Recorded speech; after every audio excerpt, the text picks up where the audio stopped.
অনেকেই ভাবে বয়সের সাথে অনুভূতির অদ্ভুত একটা মিল আছে।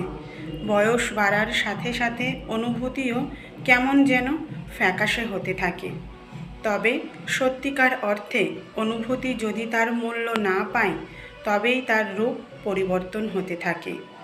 যে বয়সে যেটার প্রয়োজন যদি সেই বয়সে না পাওয়া যায়, তবে সেই কাঙ্ক্ষিত জিনিসের প্রতি মানুষের আকর্ষণ থাকে না।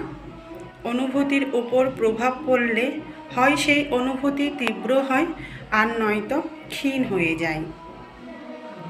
যারা ছোট থেকেই নিজের অনুভূতির মূল্য পায় না, তারা বড় হওয়ার পর উদাসীন মনা হয়ে থাকে, আর এই উদাসীনতা তাদের চরম হতাশার দিকে ঠেলে দেয়।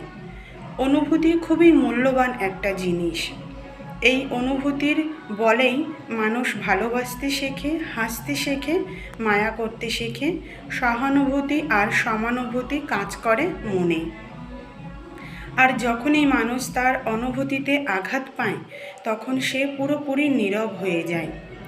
অনুভূতির মূল্য ঠিক তাদের কাছেই পাওয়া যায় না, যারা আপনার কোনো প্রয়োজনই বোধ করে না, আপনাকে অবহেলা করতে কিংবা অসম্মান করতে দ্বিতীয়বার ভাবে না, যারা আপনাকে কোনোভাবেই পছন্দ করে না।